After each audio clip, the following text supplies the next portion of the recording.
Hi, welcome back to Insights from the Couch. We have a special holiday minisode, even though we may not talk much about the holidays today. We're going to hop on here for the next couple weeks before Christmas and just do some short little minisodes about topics that we think are important, what's going on in our lives, and we want to hear from you. So this is a great time if you have questions to reach out to us at info@insightsfromthecouch.org. Anything. It could be about coping with the holidays and stress or anything at all. Send us your questions and we'll talk about them over the next couple of weeks on these little podcast minisodes. So that said, just before we jump into what we were going to chat about today, Laura, how was your holiday, your Thanksgiving? It was really low key. It was really chill. We just went to a friend's house. Very easy. Nice. That's what it was. I got to do one of my puzzles. I got to space out for 5 minutes. Your favorite little introverted activity. I got to indulge in my introversion. That's awesome because not everyone can say that about Thanksgiving. I know. How about you? What'd you guys do? Well, my husband went away to help his daughter with a move because this is the only time he could help her move into a new apartment in North Carolina. And I invited my mom down, but it was too much for her to do. My kids went with their dad and his family to Vero Beach, which they hadn't done for a long time. So that was really fun for them. So I was here with my dad, and I also had a very nice Thanksgiving day where we went to Ruth Chris, which Oh, we're gonna nice. do every year. It's so good. We sat outside on the patio. The weather felt like California, no humidity, cool but warm. It was amazing. Nothing like a filet for Thanksgiving. I had a petite filet with shrimp and Turkey cream sucks, let's be spinach honest. and my dad had they have a Thanksgiving meal. My Oh, dad really? had that. I had a beautiful glass of Pinot Noir, and then we went to see people bash each other's faces in and Gladiator 2. What did you think? I loved it. I mean, I don't know that anything quite compares to the first, but I heard mixed things. It's definitely violent, and I had to, close my eyes a couple times, but I do that with regular television because 'cause I'm so sensitive. I loved it, and then we went to a friend's house afterwards for dessert and had a wonderful time there, and it was just stress-free, amazing. I started the day with a run, so I felt I just was a great day. I love that. Yes, and I made peace with, as you know, I got rejected by my alma mater. I mean, it's not the only TEDx rejection I've gotten, but this was one that I had really been excited about. I really wanted to do a TEDx talk at Tulane It on felt faded. it felt well, I hoped it would be faded, and I manifested the fuck out of it. I could see myself on stage. I had a picture of where we'd all go to dinner afterwards to celebrate. Oh, wow. Oh, yeah. I mean, I do this. I use visualization Like to granular visualization. Oh, yes, yes. This is one of my strengths is how visual How I often am. does it work? I'm super visual too. How often does it work out for you? I mean, I don't know. Or I is it don't more know. like just a tool for, I don't know, somewhere between self-soothing and hyping yourself up? I don't see it as self-soothing. I see it as being really focused on what I want and believing in the possibility of it and being hopeful Yeah. and excited. I see it as a powerful thing, and I don't track really whether it works. What I think happens often is that something similar or positive comes from those positive thoughts, even if it isn't exactly what I've pictured, It's like a which bridge of building confidence, extending out confidence and vision. yeah, and I just think I'm very imaginative and very visual and have been since I was a little child. So why not put that to work? For my brain is always busy thinking about something. So instead of perseverating on something negative or worrisome, I like to just dream about what I want and seeing it come true. And then you feel the neurochemicals of that truth, even if it only lives in your mind. So, suffice to say, it was disappointing that it didn't happen, but I went on social media with my rejection just to, like, put it out there and own it and feel also that it didn't chip away at my self-esteem, that I could be disappointed and also know that my talk is really good and it will happen when the time is right. Yes. So, on Thanksgiving, I put on my Tulane shirt and was like, "I still love you," because I could feel a little part of me being like, "Fuck you, Fuck Tulane. you. Go fuck yourself," right? So, I embraced it and I said, "I love you anyway, and it's Yes. your loss, right? One day, I'm One gonna be day. big Big mistake, mistake. big Huge. mistake, huge, big, huge. I'm gonna marry Richard Gere, fuckers, I don't and know as you though missed that's a out good on thing. me." I'm joking, I'm referencing just I the know, I movie know. and the dream coming true. So, anyway, that was, like, a big thing for me to just let go of that dream, and I applied for 2 more There TEDx you go. Talks That's awesome. since then, and I'm totally at peace with them not working out either. I just am putting my best foot forward. But I spent the bulk of this Thanksgiving trip on my own working on my book. Did that feel like you had space and time just to focus on yourself?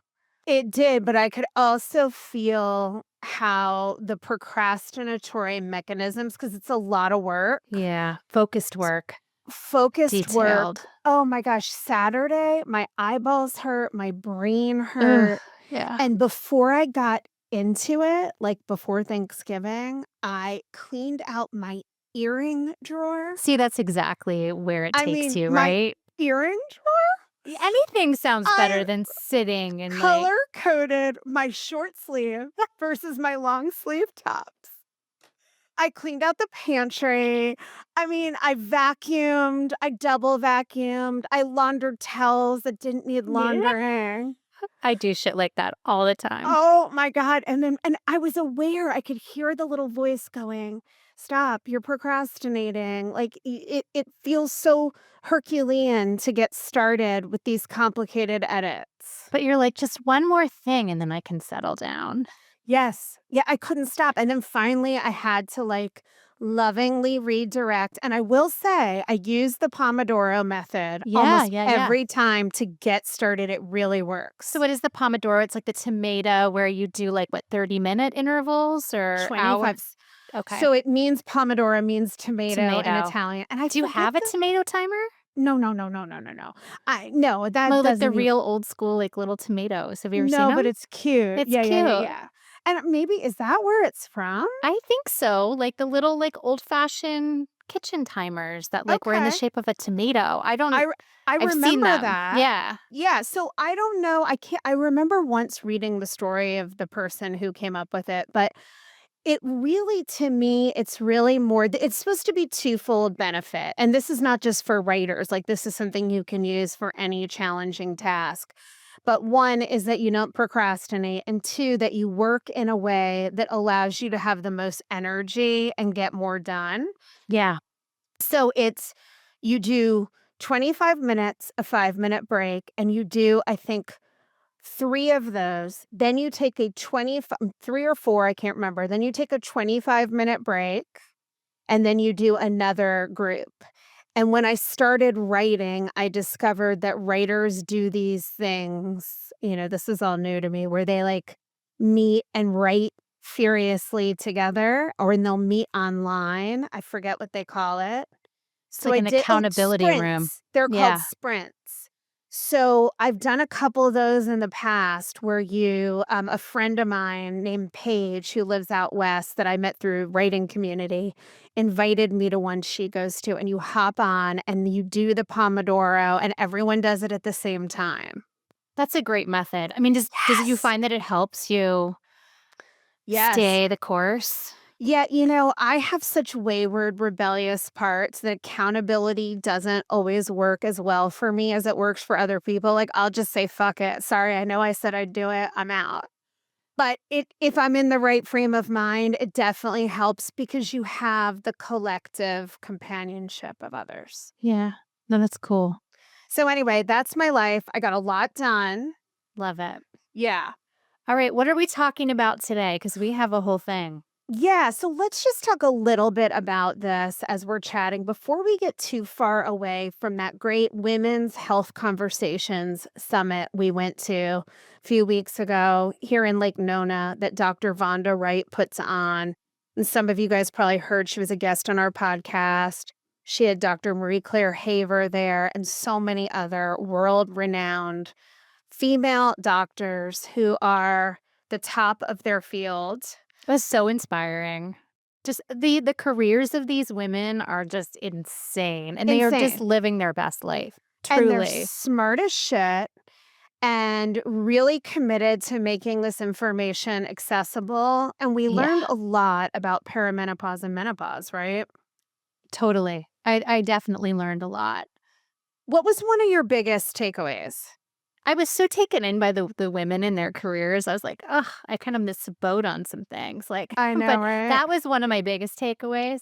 But my big But wait. In takeaway, what sense? In what just I was sense? just so impressed by them. Me too. Like, just their whole the way they were, like, they walked their talk and, these women don't drink, you None of know? them.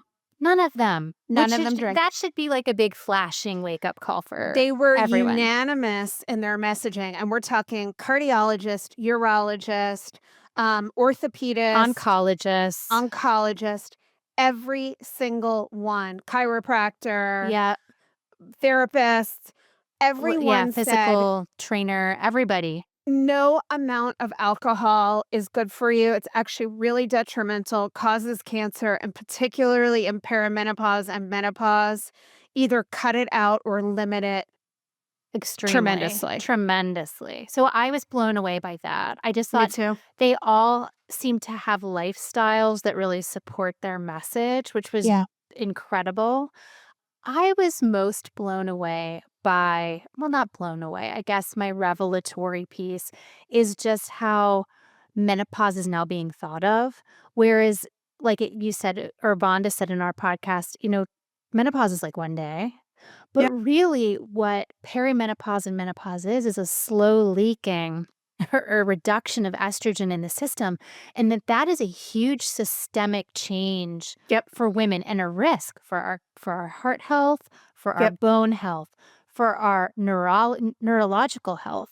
Like, it just we become all of a sudden like little dominoes that fall. It starts with like maybe our triglycerides or our thyroids getting out of whack, and then it goes to our metabolic health, and it just the dominoes start to fall. Yep.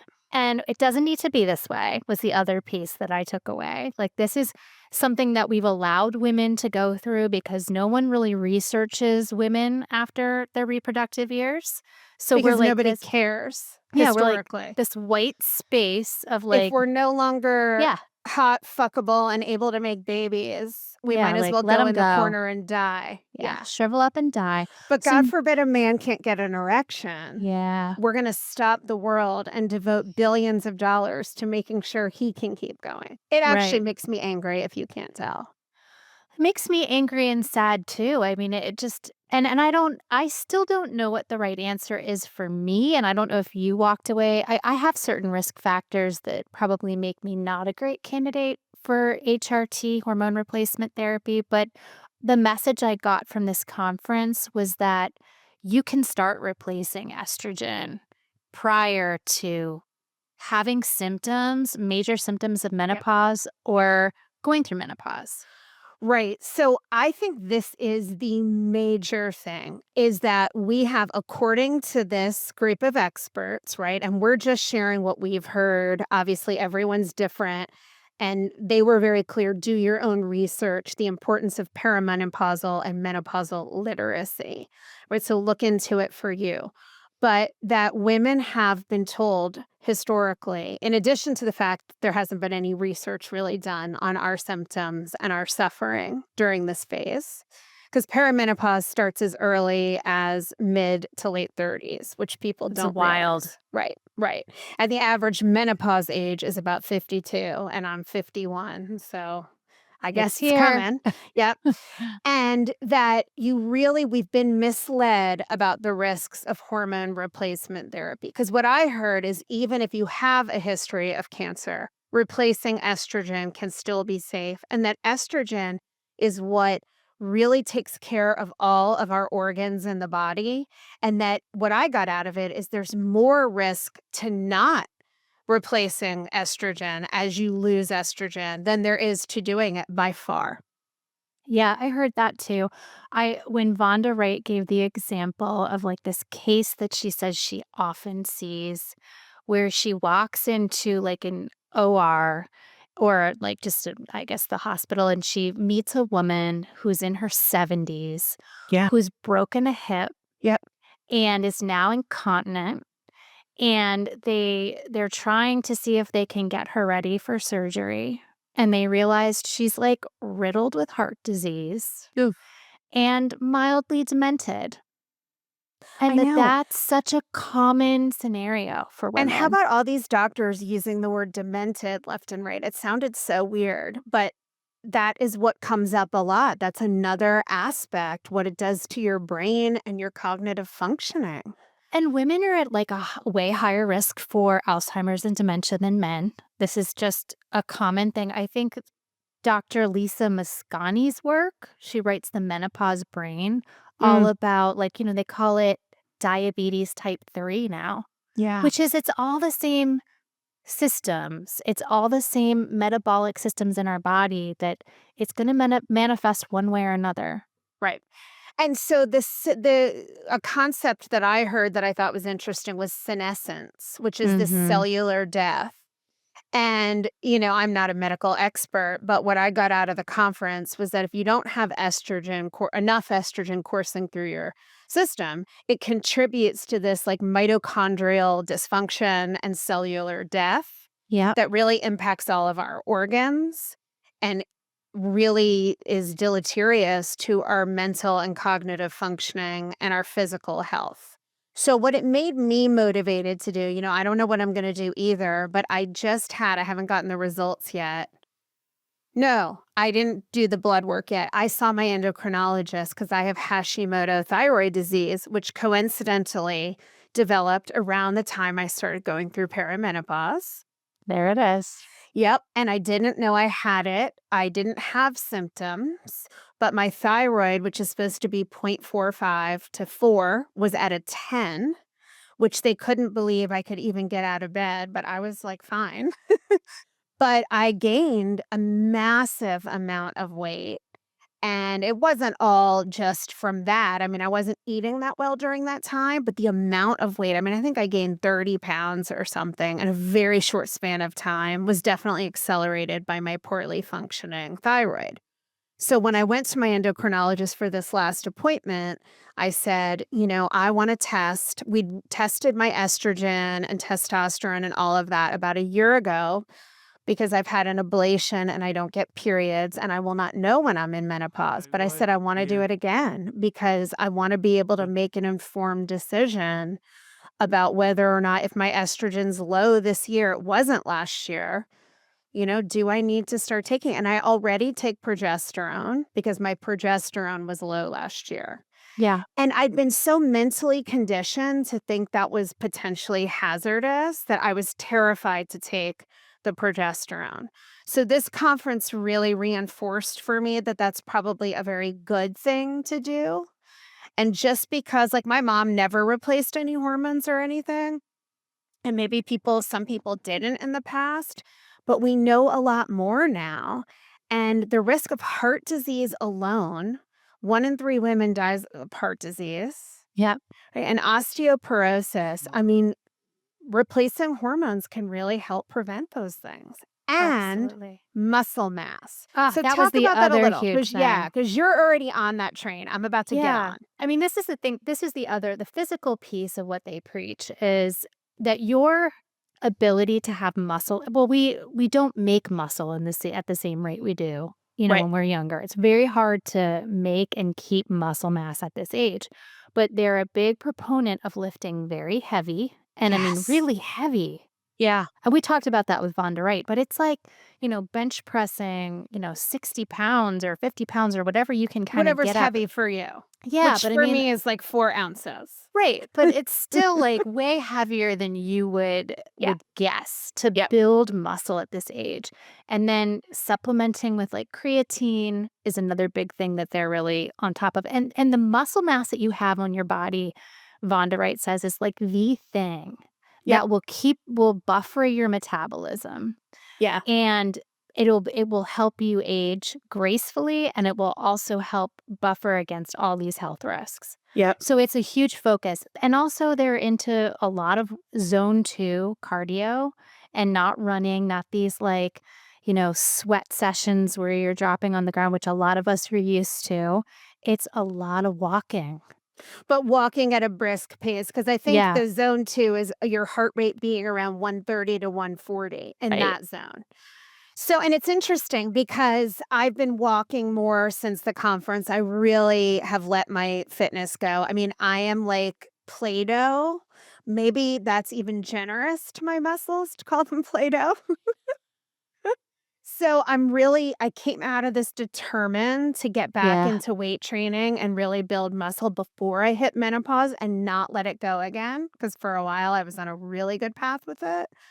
But I think it's in a way, I love it because it gives a real prescription for what you can do. And what I've heard Dr. Vonda Wright say on social media, on our podcast, and at the conference is 30 minutes of weight training 3 times a week with heavier weights than you're accustomed to. So, obviously, for me, I'll have to start out lower because I don't want to injure myself.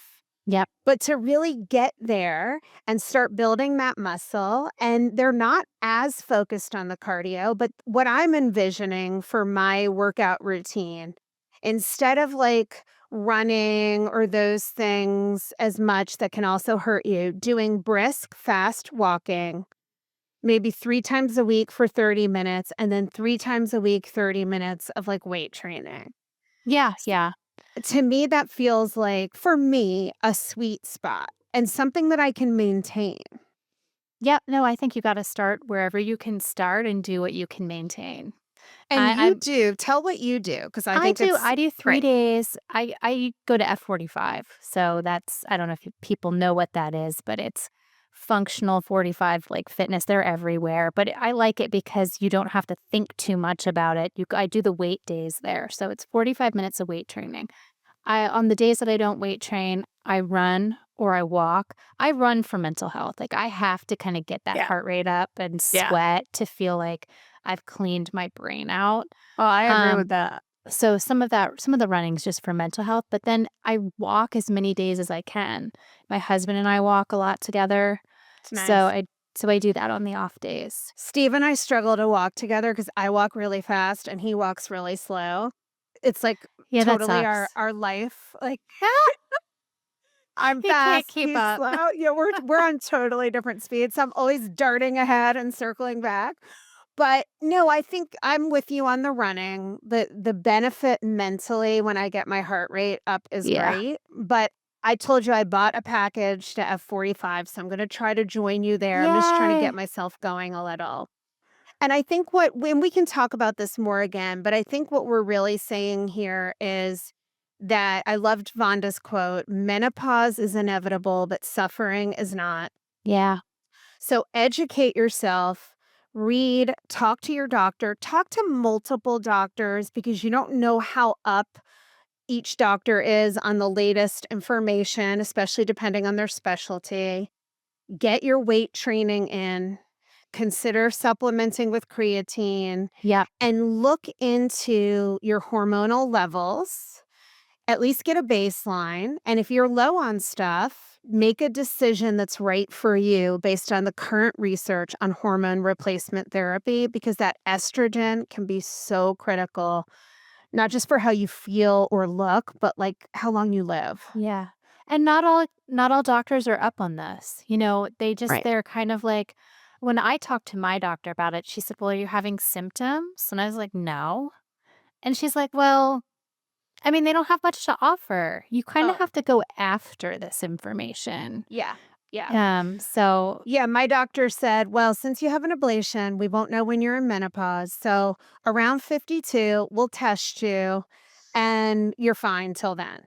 And every yeah, doctor, it's so yeah, and that vague. it's so vague and it may not be true. So, I haven't made any decisions about hormones, but I'm starting to look into it and I'm going to try to figure out what seems right for me. And I think that's what we want to encourage everyone else to do is just start educating yourself on this phase of life because if you're 37, you may already be experiencing some perimenopause and not realize it. And if you're 60, perhaps there's something your system would benefit from, at least weight training. Yeah, and I think this is the phase of life in general to start really like just taking stock of your risk factors and your family history. And, you know, I was shocked by what was it, Dr. Steinbaum, who is the Yeah, cardiologist. She was great. she was great. And she had this chart where it was like, if you had preeclampsia with your babies, you're like 75% more likely to have a heart disease. Well, I was preeclamptic with all three of my kids. I had high blood pressure that wouldn't come down. I've had migraine with aura, which is like one of the highest risk factors for stroke. I mean, these are things that like really take up residence in my brain. Of course. HRT is not particularly it's not great for that. Um blood clotting and all there's certain risk factors that are just not great for what my own personal health history. But I will be probably quickly here getting myself to a cardiologist just to Yeah. do a lot of like baseline stuff. Yeah, I've done that. Yeah, so whatever is going on with your health or whatever's been in the background in your family, this is probably the age and stage to take some ownership. Yeah. Because you just don't wanna go into the next 20 years Yeah. not really knowing. Don't stick your head in the sand. And I think let's leave off with this concept that at this stage of life, your mindset is really key. It's not the old days where we're going to go in the corner and die. We can look and feel fabulous and be in great health by empowering ourselves with information and seeing this stage of life as an opportunity. What I saw in those women, aside from their career success, is these women are living their best Yeah, fucking lives they're in vibrant. their 50s plus. Yeah. And that was so Ugh, inspiring I have and goosebumps just yes, they were Yeah. like they were alive. They were alive and they are thriving. And really, truly, every one of them said, life is better now than it was. And I feel like I can taste that. The Yeah. combination of like caring less what people think, feeling comfortable in your own skin, feeling empowered by taking care of your body and your mind, and giving zero fucks about people and things that don't matter. This can be the best yet. I agree. So, okay, let's hop back on next week with more of what's going on at this time of year. Maybe we'll talk about a little holiday stress and anything else that's coming up. Yeah, and reach out to us, guys, if you have questions, if you have, anything with mental health, any scenarios you want us to sort of hash out, we would love Yes. to. This is what we Yes. do. Yes. So, again, the email is info@insightsfromthecouch.org. Info@insightsfromthecouch.org. Please send us your questions or any comments. Even if you wanna give us some critical feedback, we're open to that. Of course, positive feedback is always welcome. I told you the one lady wrote me and said my voice is so annoying, she could barely stand to I listen to me. just cannot believe people take their free time to I say know, stuff like I that. know, It's just I like know. The go do troll something mentality. constructive, right? Yeah, I mean, it was shocking to see, but fortunately, I was able to, like, really not take that personally. I mean, I Yeah. actually think my voice is kind of annoying, but I don't really need to hear that from anybody else. Yeah. It's like Shut Anyway, up. but even if it's to tell me my voice is annoying, we want to hear from you. So please reach out. Hope you all had a great Thanksgiving. And don't forget to share these episodes with your friends, anyone you think would enjoy our show to help us spread the word. And if you like what you're hearing, please take a minute to leave us a 5-star review, particularly on Apple. That really, really helps us out so much. We're so appreciative and grateful for you, and we're looking forward to a new year and lots of good stuff to come. Yeah, and we will keep talking about health and menopause because this is, one of the core, things we pass through in midlife. So we will keep bringing you everything we learn. Yes. Yeah. We're on a quest. A quest. All right. Thank you all for joining us, and we hope you got some great insights from our couch. See you Bye, next guys. time.